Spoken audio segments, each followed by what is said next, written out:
Hello and welcome to the Football Diary podcast in what has been an incredibly eventful weekend in the English football pyramid and cup competitions. And it's a Manchester derby for the final, but realistically, Coventry seem like the real winners despite getting knocked out in a thrilling semi-final, probably the game of the season, which we'll try and unpick, Dave. In the Premier League, the relegation race hots up. Forest lose 2-0 to Everton and also lose their heads, it seems, and maybe even access to their Twitter account after that one. Aston Villa look to clinch Champions League football next year after sealing a great tie win against Lille midweek. They then go on to put in a very professional performance against Bournemouth, where Ollie Watkins was the star. And there's some managerial turnover to potentially talk about with David Moyes' future under question again. Plus, we'll try and summarise the picture at the top of the Championship. It's a busy week, Dave. I want to ask you, how was your weekend? Because I put a message in the group chat. It's well known that obviously you and Mike are Man United fans. And I said to you both, I know you want your team to go through, but is there a little part of you that kind of is rooting for Coventry at this stage? It went from being relatively comfortable to a ridiculous turnaround, which we're used to, I think, as a United fan, which we've seen, countless times. Only a couple of weeks ago, the last one against Chelsea, losing a game which was somehow ahead in the 97th minute of injury time, and then go on to lose the game. So I'd like to say I'm surprised by it, but I'm not surprised.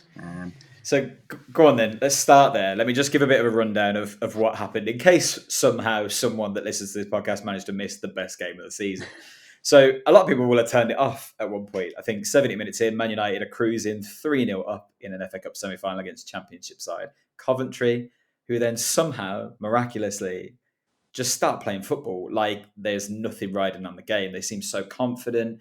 Some of their key players finally got involved. Callum O'Hare was excellent. Wright got involved. And they pulled it back to 3-3. They then took it to extra time, of course. They had chances in extra time to seal it. And in the last minute of added time in extra time, they score what they think is a winner. The crowd erupt. And that's denied for a heartbreaking offside. An offside's an offside, but it was flipping close, wasn't it? It then goes to penalties, and Man United take the win 4-2. And it feels like a very hollow victory, Dave, a little bit for United. I mean, the celebrations on the pitch were a lot to talk about. We'll come to United. I know you'll want to have your word on that. I'm going to dare you now to only speak about Coventry for a second. Let's give them their flowers in this because they were outstanding in the game. They were huge as part of it. It looked like they were down and out. How did they get themselves back into this tie? I think they'll see it as a missed opportunity, not just in the second half when they obviously managed to equalise, so dramatically. But I think particularly in the first half, I think they gave United a bit too much respect. I think they let United play a little bit too much, especially in their own half. Whether obviously that's something that Robin's kind of identified and tried to keep it a little bit tight, and then use their energy to put us under pressure more as the game went on. I think probably just ride that first half an hour, but I thought they did, so well really to respond in the way that they did. They definitely identified, I think, when Eriksen came on and Mainu went off, I think that was one sub that left holes in our midfield and created gaps because he's just not got the legs, Eriksen. And you could see all of a sudden they put so much pressure on us in possession, and it forced us to make mistakes, and it created those turnovers, and all of a sudden they were just creating chance after chance. And they didn't look like, a lot of people have been saying it looked like roles have been switched, and one was looking like a Premier League team, United were looking like a Championship team. And you can see why they've done so well at times during this season. I think there's been times when they've been a little bit inconsistent, but then you've got to remember this is a squad that had a massive revamp. And the summer have had so many players come in. I think there are always going to be those times throughout the season when they're not consistently performing. But you saw why they're such a threat in the Championship and such an entertaining side to watch in this game.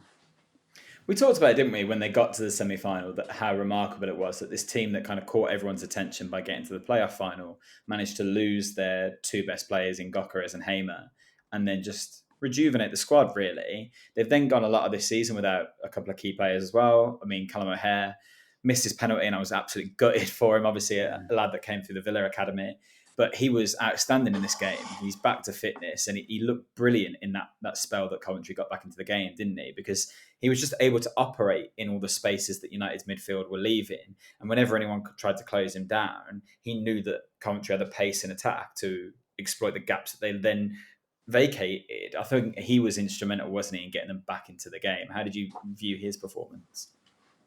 Yeah, he's certainly a player that I think he probably feels he can make the step up.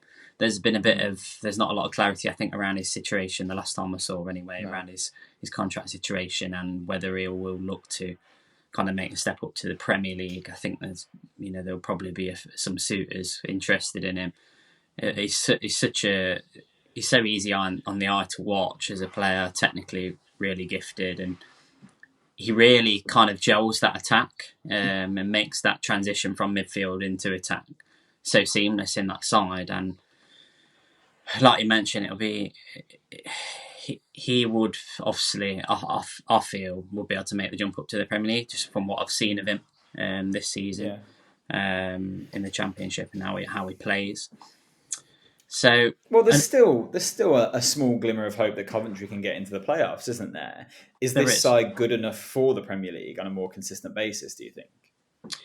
Well, you don't even need to be the best team in the playoffs to win it. We've seen that in the past. We've seen that with Luton last season. Arguably, probably, out of those teams, probably not one of the favourites by any means. And like you mentioned, they are, I think, more than good enough to be promoted to the Premier League.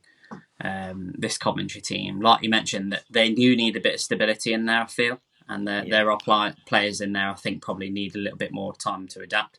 It's been great to see this second half season. Ellis Sims is shown what he's all about and kind of showed that form that he showed at Sunderland. That one he rattled off the bar in extra time.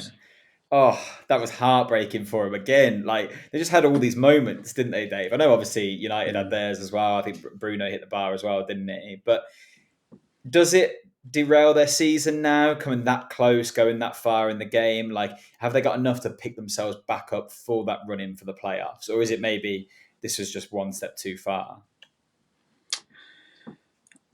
I think in a way, it was a free hit for them, especially at 3-0 down. I think it could have been a lot worse, and I think in the attitude that they showed, particularly in the second half, they'll take a lot from it. To put themselves in that situation, against a top side in United, well, should be a top side, especially some of the individuals that they have and the players they have, and on that stage at Wembley, I think that will give them a lot of confidence, and I think they'll believe in themselves that they will be able to have a strong end to the season. I don't see any why this should be. It should really affect their confidence anyway, because in ways they had nothing to lose. I don't think it would be a confidence thing that would be affected. Definitely not. I think they go out with so much credit. I mean, look, we've started the show talking about the team that lost the game, but giving them the credit because they were sensational. But emotionally, it must be draining, particularly to have come so close. And the two players that missed the penalties both performed excellently through the game. It's going to be really hard for them to pick themselves back up. But I don't have any doubt that Mark Robins will be able to get them to do that, actually, because the way that the resilience they showed even in this game, like you say, to come back from 3-0 in those circumstances, it was like they were playing with no fear. And it felt like they almost needed that elevated sense of, well, we've got nothing to lose, we may as well go for it. And that's an attitude that'd be great to take into the league. It's a shame for Coventry. It would have been really nice to see them progress, I think. Sorry, Dave, I have to say. I know your boys are the ones that kind of benefit, but let's have a brief look at Man United. Obviously, we've spent most of the season, Dave, giving you opportunities to try and unpick whatever is going on at Man United. And we've not come close yet to finding a solution or unpicking the problem. But I have to say, the scenes at the end of the penalty shootout couldn't encapsulate more of what Man United as a culture is like right now. Like, you've made it to a cup final, which honestly, it looked like the players were embarrassed to have done it. in a weird way. I think some of them would have rather have gone out with the loss in a weird sense because they know that they'll lose to Man City. They've just prolonged the inevitable and actually can take no credit from an actual win. I felt for Rasmus Højlund because it's his first season in England. He's a young player. He scores the penalty to take his club to a cup final. That is a big moment, but no one wanted to celebrate it, Dave. As a fan, is there anything you can celebrate from this game, really? I'm really happy that he scored that penalty because he obviously had that really untimely injury when he scored consecutive matches. You know, I think he was looking to break a record at one point, wasn't he? And he's not scored since he came back from that injury. So I think that'll be a big confidence boost for him. Just scoring the winning penalty in a shootout. But you're right. It in ways it felt like a draw or a loss because the situation that we put ourselves in this game where it should have been relatively comfortable, and it was up until probably around the 65th minute when it felt like the tide was turning, and we've lost control another game, and it's happened so many times this season that you're just not surprised by it anymore, and it's almost expected actually. Were you surprised by the comments of Maguire and Fernandes afterwards? Because there was no elation at a cup final at all from those two, was there? They were really pragmatic about it. Maguire, I think, mentioned how the first half was very professional, suggesting that the second half just wasn't. Was that a surprise to hear them be quite so frank and not kind of appreciate the win? Yeah, it was almost like they were kind of numb to it, I think, wasn't it, really? And I think in ways they probably expected this game to be a foregone conclusion. They probably expected to win this game, which is even worse. And it probably says a lot about the mentality of that team, really. And where did it go wrong then? How did they let Coventry back in? We talked about how Coventry got themselves back into the game, but realistically, Man United should have been able to hold on to that. So what did Man United do wrong? They lost an outlet in Garnacho when he went off. And I think in his last 3 games, when we've substituted Garnacho, we've been in winning positions. We were in winning position against Liverpool in the league. We were 2-1 up. We were in a winning position against Chelsea. And we were winning position in this game. And every single time he's gone on, we've dropped points. Or we've conceded games in which we were winning. And if we're being honest, he's probably our best attacker. Certainly on basis of Rashford's season and how he's performed this season. And Rashford just didn't have the best of games again. It's not the first time we've said it this season. And we really lacked that outlet. I think I felt a little bit sorry for Rasmus Højlund because he was kind of in it on his own at times. Yeah, couldn't get near it. And then you obviously make that substitution. Mainu comes off for Eriksen. I think Ten Hag probably thinks he's going to give us a little bit of control, but it kind of had the opposite of effect.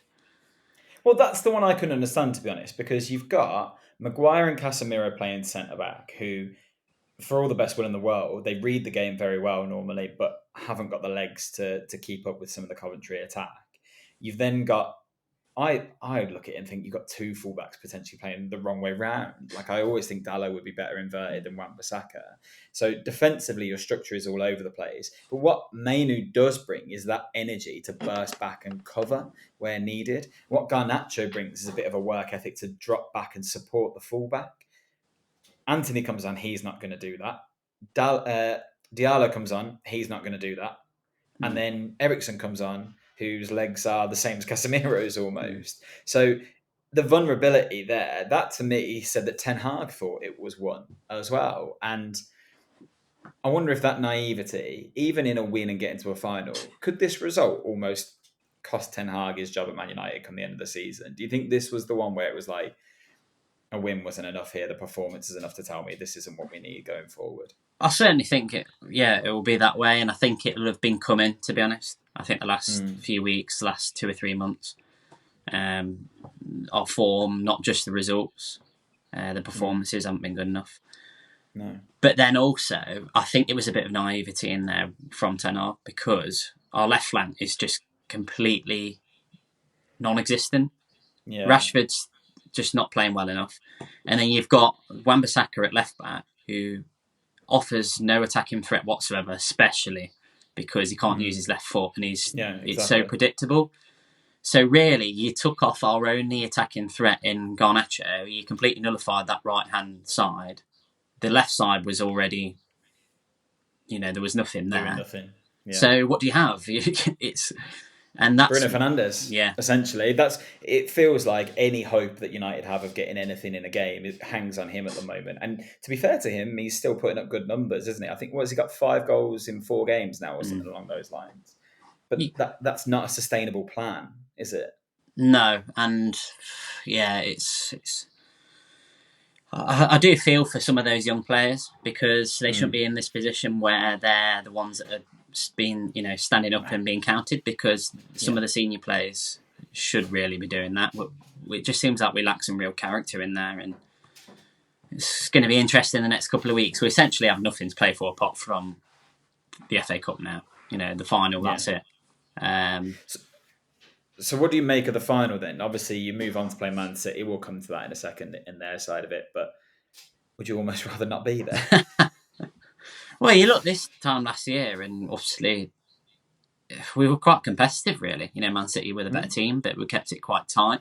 But then you look at the contrast in the styles, I think, of play from last year. I think we were a lot more. Pragmatic and a lot more solid in our base and defence, especially.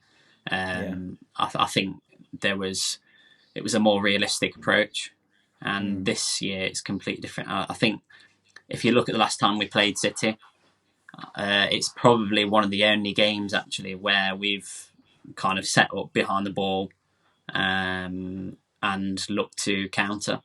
I think it'll be suicide if we do anything other than that, to be honest. Yeah. So City are in the final as well. They beat Chelsea 1-0 with a Bernardo Silva redemption arc. I think it's a bit weird. So I've seen a lot of talk about how Bernardo Silva made amends for his penalty. I'm not sure that Guardiola will quite agree with that one. But again, it feels like the better side on the day didn't go through in this one. Chelsea, lackluster in front of goal, but did everything else right, didn't they? Is that a sign again of Chelsea not quite having everything together, or is this another one where you can say it's quite promising signs actually in their performance in this game? They just lacked a finish, didn't they? They had so many chances. They had the better chances in that game. And actually, in the second half, I can't really recall Man City having that many chances. I think I remember the Foden, a good shot in the bottom corner, which forced a great save. But other than that, I can't recall too many chances that Man City had in the second half. I think it's another game where missed chances are costly, and especially from Nicholas Jackson, who had 3 or 4 great chances in this game. 2 in quick succession, actually. Where they're just lacking a natural goal scorer, I think, other than Cole Palmer in that team. Absolutely. They got really who can. Well, there's talk that Palmer's injured now as well, isn't there? Or at least with sickness. I think he's going to miss the Arsenal game, it looks like, which could be huge when you consider that Chelsea, they're 3 points behind 6th with a game in hand. This is their game in hand. They've done relatively well against some of the bigger sides this season. This could have been an opportunity for them to maybe upset the title race and kick on. And then they've come off the back of this FA Cup loss with no real hope of scoring, and you think maybe their season is going to peter out to nothing like we expected at one point. That's the thing, though, isn't it? Chelsea have actually not done too bad against the bigger teams, like you mentioned. It wouldn't surprise me to see them get a point from Arsenal. Arsenal didn't play particularly well yesterday. It managed to get the result against Wolves, and I feel as though Chelsea, for me, I've just got a feeling they might pull something out of the bag, but you never know. Yeah. Well, Man City look like they're on course for a domestic double, if not the treble that they achieved last season. Obviously, getting knocked out of the Champions League to Real Madrid wasn't part of their plans. Arsenal continue to put the pressure on them in the Premier League with that win that you mentioned. But again, out of Europe, after losing to Bayern Munich. Liverpool continue to put the pressure on. They got a 3-1 win against Fulham. But again, out of Europe. It was a bit of a nightmare midweek for the English sides. There was only one side that seemed to get through it. There is one English team left in Europe, my boys. And they march on Aston Villa as well after beating Lille on penalties with an Emi Martinez masterclass, which we'll talk about briefly in a second, Dave, because I really want to get your take on that. They then went on to beat Bournemouth 3-1 at home this weekend to pretty much claim a bit more dominance in that fourth spot, really. Let's just briefly look at Thursday, Dave, because I know we've got a lot of fans of the podcast who are Aston Villa fans. What did you, as a neutral, make of particularly the penalty shootout on Thursday? Oh, it's crazy, wasn't it? It was fantastic. I mean, that's, classic Emi Martinez, with his antics and his mind games. I think, we saw there's another reminder of just how good he is in those pressure situations, and how it can affect, opponents, and, love him or hate him.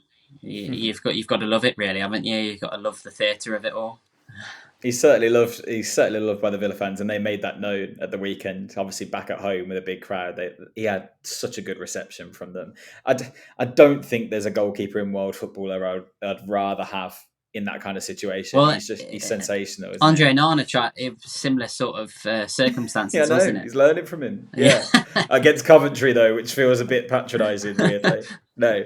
So obviously that was a great result. It was difficult on the night to get through it, but they are still in Europe. But they're looking to kick on to the top competition, and they helped that with this really professional performance, beating Bournemouth 3-1, goals from Morgan Rogers, who I want to talk about in a moment, Moussa Diaby and Leon Bailey. But actually the standout performer, despite not scoring, is their top goal scorer, Ollie Watkins. He was just sensational again, Dave, and unplayable at times. The Bournemouth defence had so many struggles with him. He obviously put on 2 assists, which puts him on 12 for the Premier League season now. So that's 31 goal contributions in the league this year. Only Harry Kane has got more in all of Europe's top divisions, which is just outstanding numbers, isn't it, Dave? I mean, we've talked about Watkins all season. We've given him enough compliments and enough credit. I'm not really sure what more there is to say about him. Obviously, last week, Martin has suggested he should be Player of the Year in the Premier League. Are we seeing him cement that claim now? It's hard to see past him, I think, really. If Villa get top 4, it'd be a great story. But also, he's been absolutely pivotal to that, if that becomes a reality. I think it's great, particularly in this game, that he didn't score, but you could see what he offers in his all-round game, and particularly that pass to Diaby. A lot of people will say it's a simple pass, but the timing and I think just the amount of weight that he puts on that ball is perfect. And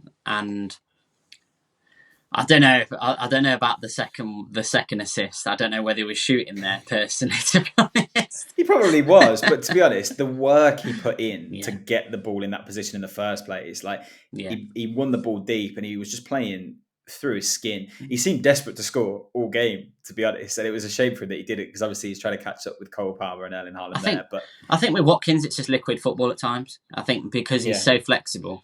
How he can play all across that front line. He links play really well.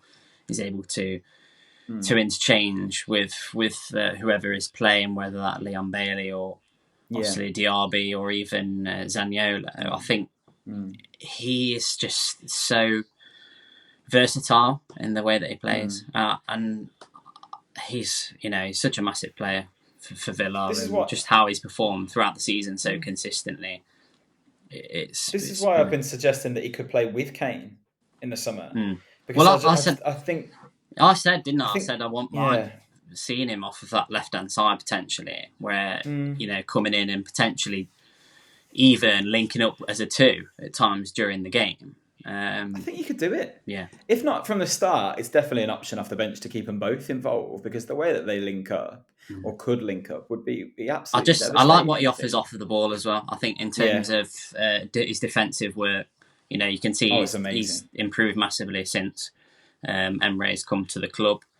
Yeah. And I think how he's developed as a player, you've got to give him and Emre especially a lot of credit, and the way the work he's done with him.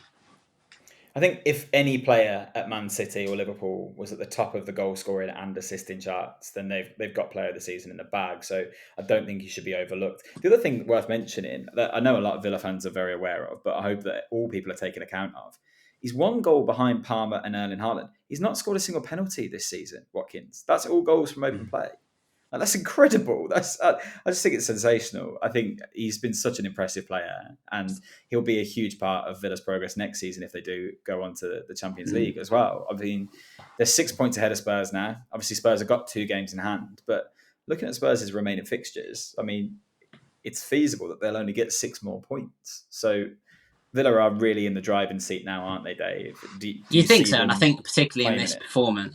performance, I'd go as far as saying is probably the first half they were nowhere near the best, and that goal that they scored before half time was crucial, really, in producing that response that they showed in the second half. Because Bournemouth actually looked really dangerous at times. I thought Clivert was causing problems. And they actually pressed you really well in those situations, actually forced quite a few turnovers. But that's something that we question with Villa, I think, is when the going gets tough, are they able to, produce these kind of turnarounds, which they did do in this game. And let's not forget with, a number of players key players still missing in this side.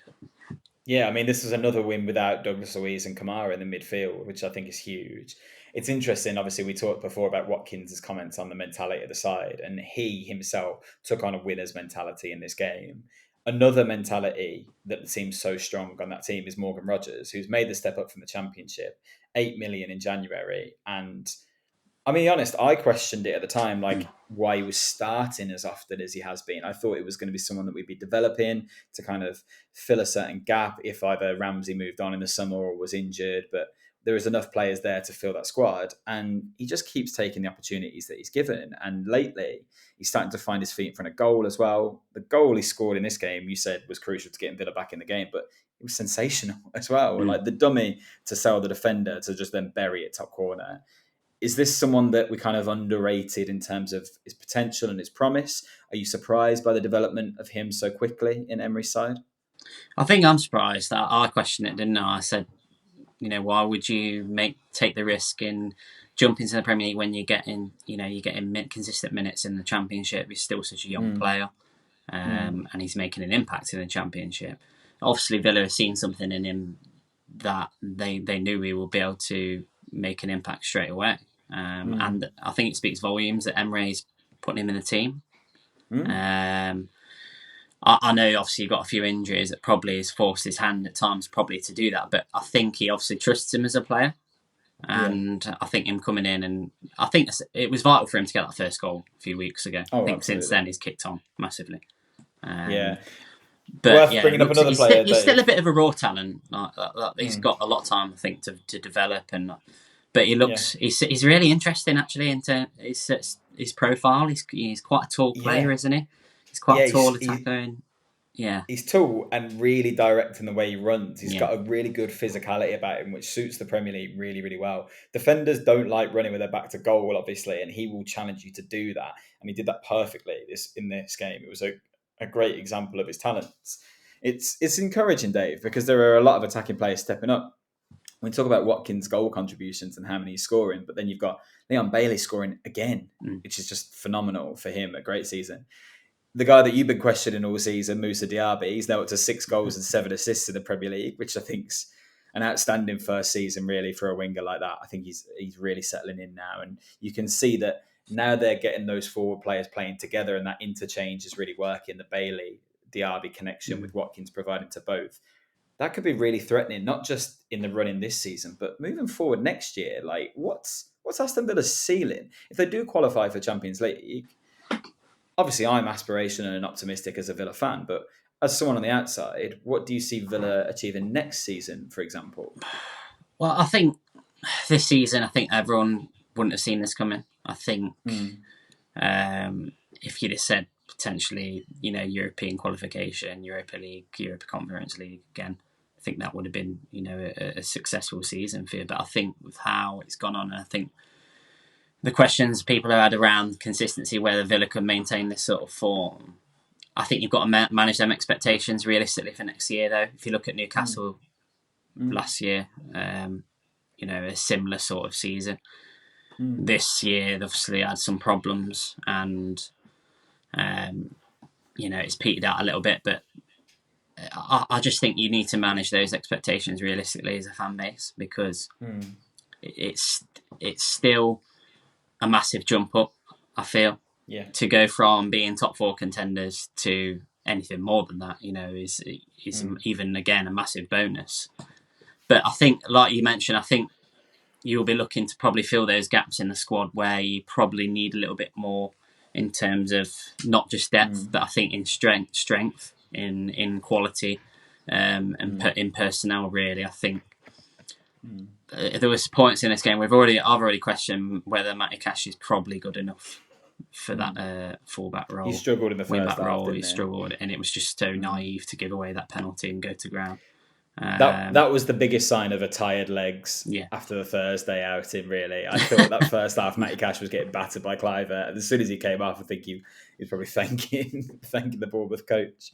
It's interesting, Dave, because I think actually Villa fans' expectations are quite levelled in terms of how they move forward now. If we can secure this Champions League place, everyone will say that is just the most outstanding thing, like nothing we would have expected. And then going forward next season, what you want to see is get into a European competition again. I'm not necessarily expecting back-to-back qualifications, but if you cement your place as I am competing in the top 6 of that league for a second season in a row, that's huge. That has really good implications for the future as well. So it is exciting times. I have to have my moments. Do you know what's great is that everyone goes on about this top 6 in the league or top 4, whatever.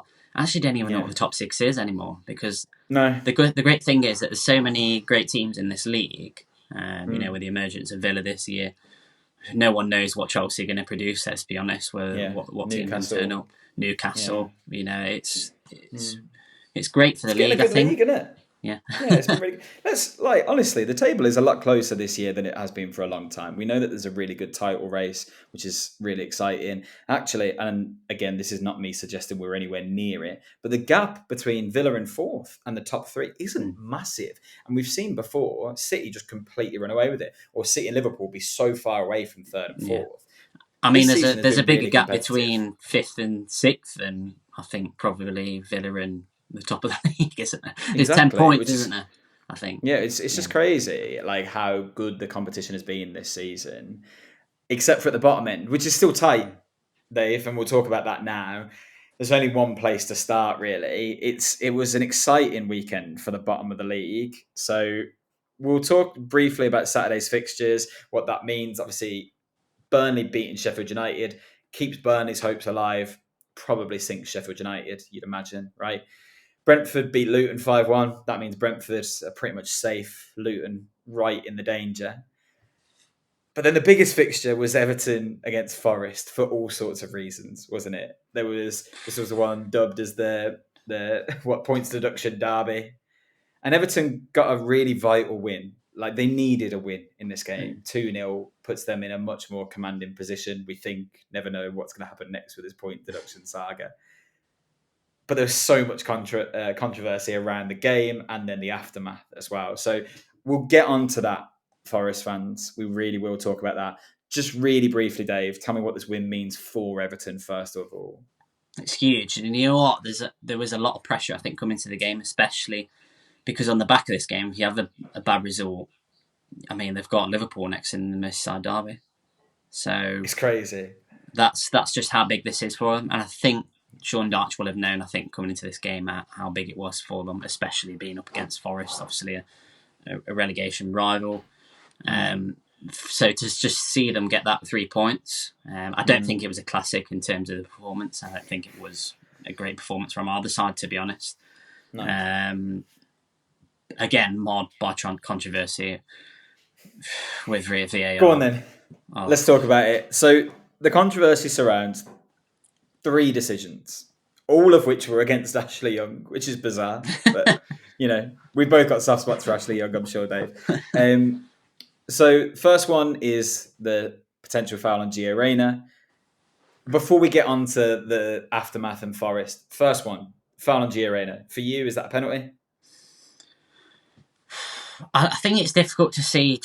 I know there's a lot of people question how much contact there was. That's the hardest one for me. Yeah, and the reality is, if it gets given as a penalty, it doesn't get overturned, does it? Agreed. Yeah, you see it given. Yeah. I think that one, I understand why it's not been given perhaps in isolation. There wouldn't be so much of a fuss about it. But also, if it had been given, no one would have really had many cause for complaint. Yeah. Second one is a potential handball by Ashley Young. Did you think that one was a penalty? Do you know what? I think it's more around the decisions that were given in other games. Yeah, agreed. So the Wan-Bissaka It's another one. handball. You see it given. The You Wan-Bissaka see it handball, given, right? yeah, which was given. Yeah. Well, the Grealish one was, we didn't even mention. And then the Grealish one, which was probably more of a penalty than any of the three of them. So it's all just proof. It's the inconsistency that people are furious about. Exactly. So me, again, I don't think it's a penalty. I think it's the least. Okay. Yeah, of the three. The handball. So there's two there that kind of subjective. The third one, it's a penalty. That's a penalty. Yeah. We're both going to agree. Very clearly a penalty, that one. I'm not sure how he's got away with that one. And Ashley Young, forever the troll, apparently, as well, in his post-match interview, was very much like, they weren't given, were they? It's not penalties. He posted I think he posted a social media post earlier saying, listening to some... Cry Me a River. Yeah, some old school tunes today. I was just thought, that's a lot.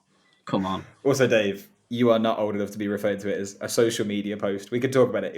It was on Twitter, right? X. Well, okay, X. And that's where all the drama was. So we can finally get to that part.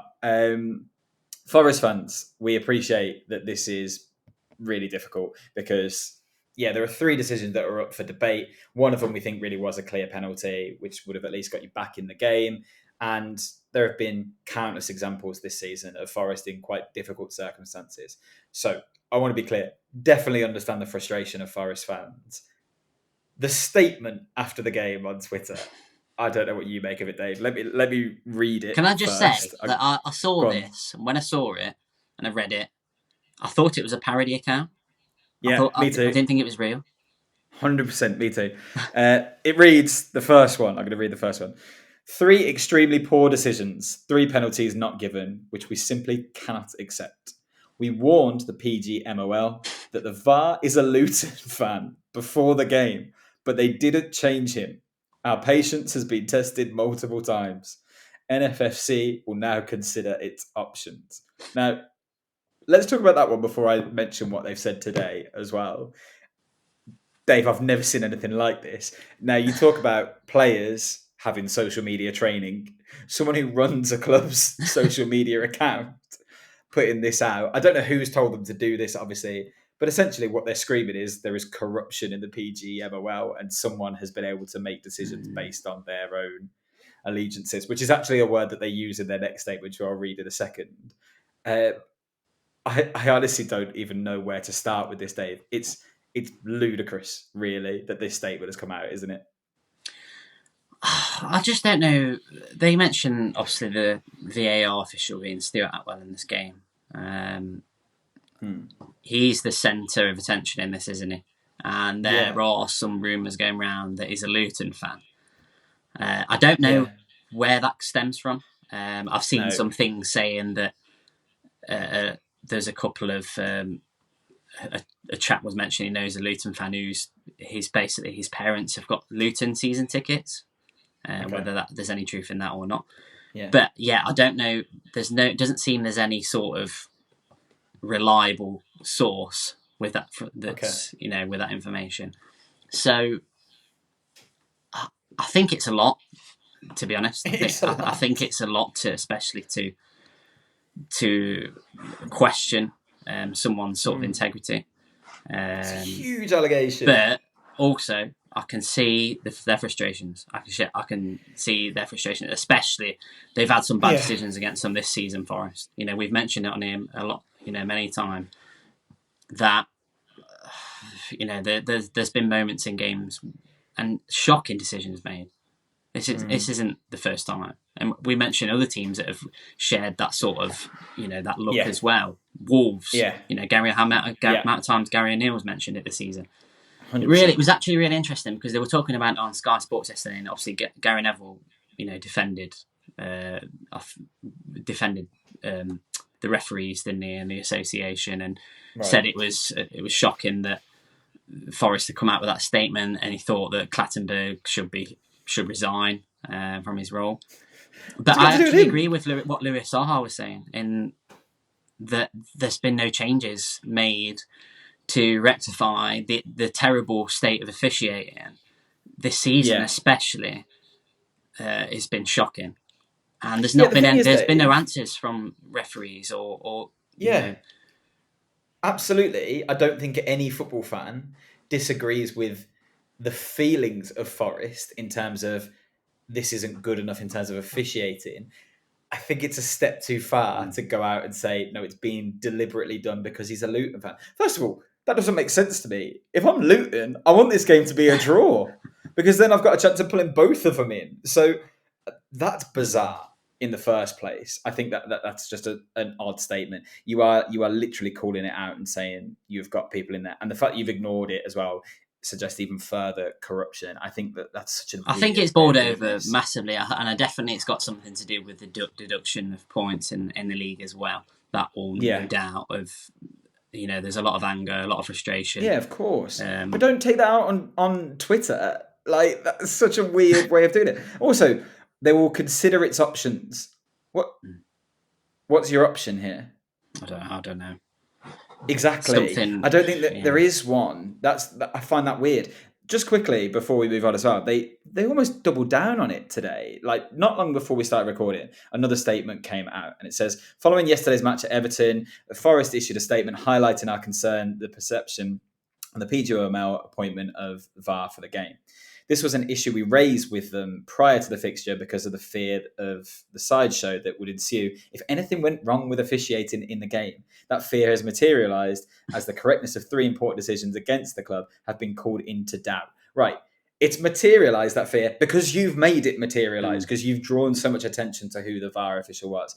And saying that the decisions have been called into doubt, they've been called into doubt by you. I think we could all say one of them is a clear penalty, 2 of them are subjective, probably can't complain. It then goes on. This is not about individuals, but rather how the integrity of the game is seen. We know match officials do not allow outside factors to influence their decision making, and that all referees are required to declare their allegiances to the PGMOL to avoid any perceived conflict or harm to the game's reputation or integrity. Again, if I feel like they're contradicting themselves. They say, no, we know you'd never do that. So why bring it up? I can't understand what Unless Forest are something else trying to comes do. The out. statement goes on for a lot longer and they continue to criticise them and basically say, we've not seen it be good enough all year. They mention again the thing about whether or not it's right to declare your allegiances and who you should be playing with. Should it be assessed where your league position is? I mean, it's a sideshow, Dave. Isn't it it? Is it a suggests that distraction they know tactic? something that we as the public don't know. If it's true, so weird. And if there are allegiances there that he has towards Luton, again, that is something that the Premier League should be.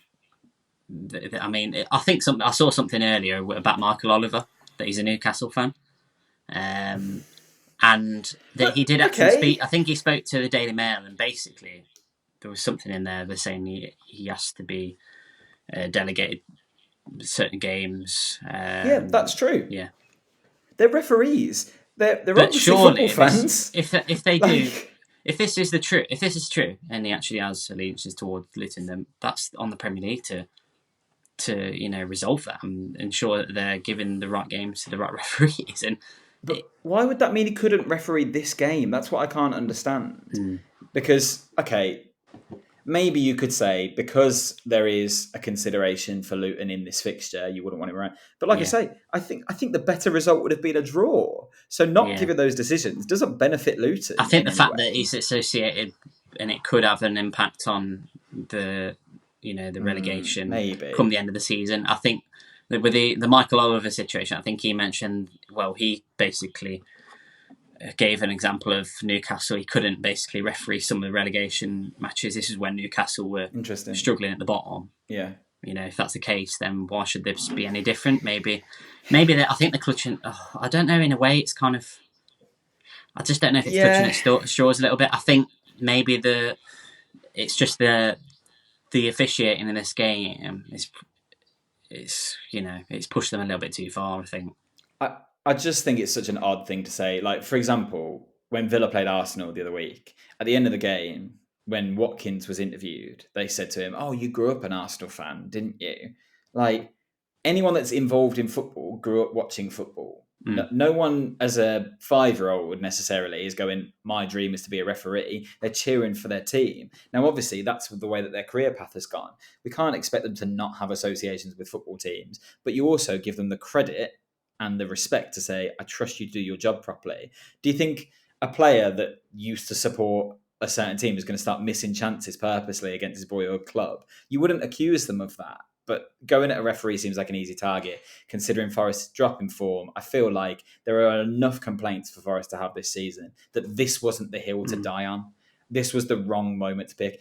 They could have done a lot better in this game, if we're totally honest. And this is a great deflection from talking about that. It's also a great protection for Nuno, who I think should be under a lot more criticism. I'm disappointed with this one because I've got a lot of time for Forest. It's been really nice seeing them back in the league. They've got some excellent, likeable players. We've had really lovely interactions with a lot of their fans, even here on the podcast. This statement, I wonder if the Forest fans actually feel a bit let down by the way that they've done it. Not necessarily by the feelings of the club, but the way that they've done it just seems wild to me. I don't know. We'll see what unfolds anyway. It might be to be continued. Yeah. And another points deduction for them off the back of this. Well, yeah. It looks like, obviously, we're talking about this as part of a wider relegation picture, and that will continue to develop. There's obviously midweek fixtures. We'll talk about that in a lot more depth. On the other side of it, Dave, I know you want to draw some attention to the championship and the race for promotion, and it's got a bit more clear over the last couple of games. It looked like for a while no one wanted it, and Leicester were doing all they could to drop as many points as possible. They're now on 91 points. They've got Southampton in their next fixture. It looks like they've pretty much secured promotion with a win over West Brom. Jamie Vardy made it really clear to West Brom that they weren't following them up, didn't he? Which is always excellent to see Jamie Vardy being Jamie Vardy.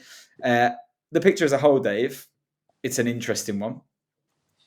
Leeds are very much in it. They play tonight. Ipswich, they look like they're trying to compete for the title. Southampton maybe could sneak into it if results went their way.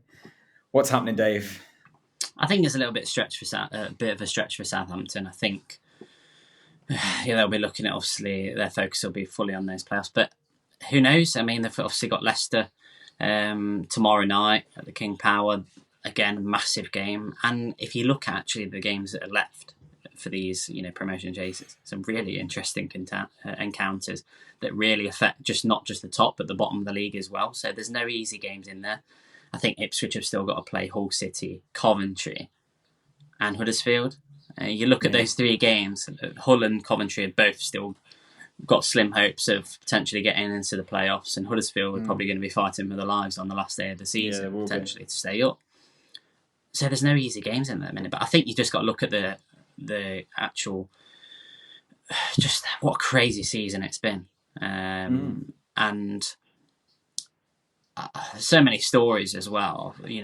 Kieran McKenna, manager of the season, he's done an excellent job. Looking at potentially back-to-back promotions. To have Ipswich Town, I think, back in the Premier League, it would just feel like the Premier League of old.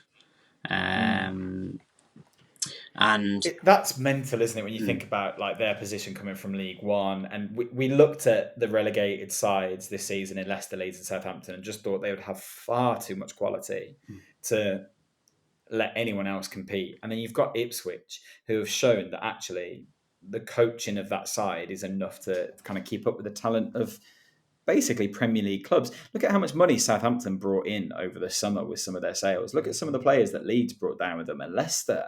Of course, they went above and beyond in signing players over the summer. So for Ipswich, it's the biggest achievement for them really out of all of them, isn't it? I think they've made some really astute acquisitions. I think if you look at Kiefer Moore, I think when they brought him in, he's really made an impact and scored some important goals.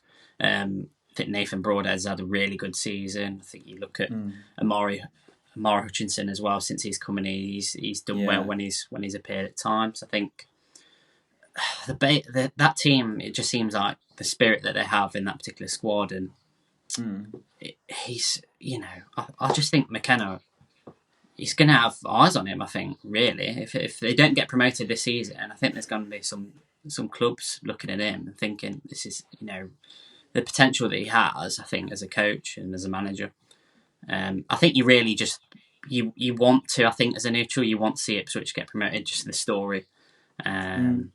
Maybe I not agree. if you're a Norwich fan or a Leeds United fan. But I just think, especially some of the drama they've had, so many last-minute winners, last-minute equalisers this season as well. It's just been a crazy, crazy season. And I think on the other hand, if you look at Leicester, it was 17 points clear, I think, at one stage of the season. Ridiculous. They have to go up. Who thought they'd be in the situation they have been, particularly these last few games.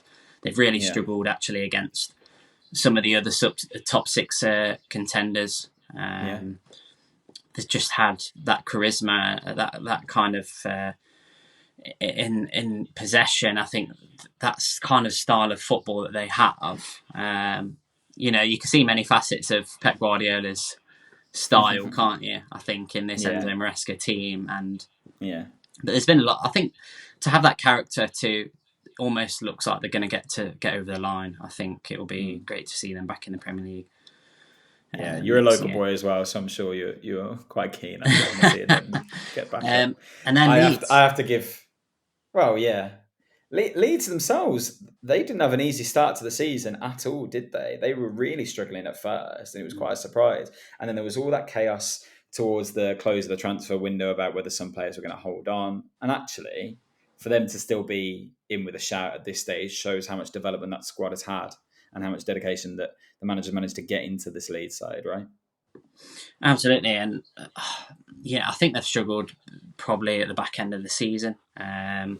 But they've had some real standout players in there. Obviously, Somerville's had an absolutely fantastic season. This is still a really young team as well. You forget that there's a lot of young players in the squad, and in a way, it almost makes you wish that there were 4 promotion spots, because there are arguably 4 teams that probably deserve to get promoted in this season. That's just how competitive this league has been. It's been such a joy to watch throughout the season, and it's been a real rollercoaster, to be honest. I want Southampton to stay down there just to have a derby against Portsmouth again next season. Oh, that'll be great to watch.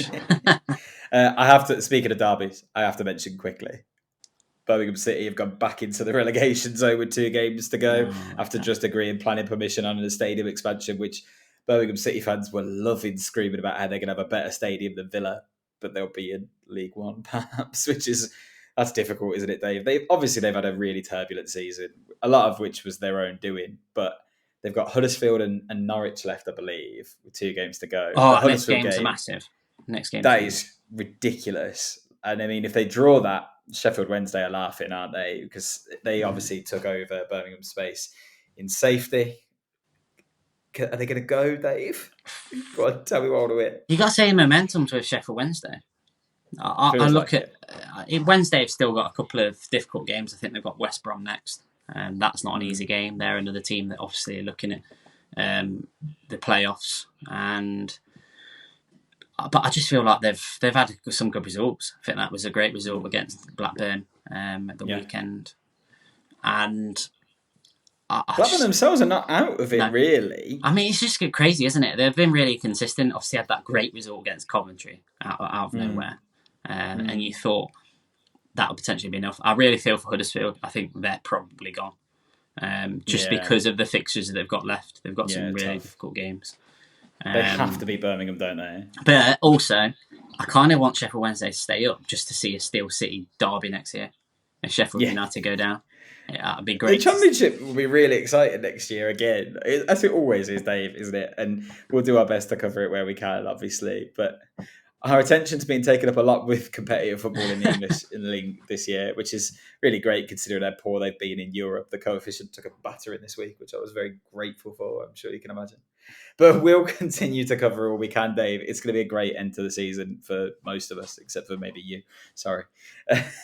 I'll look forward to sharing in all of it with you as I can.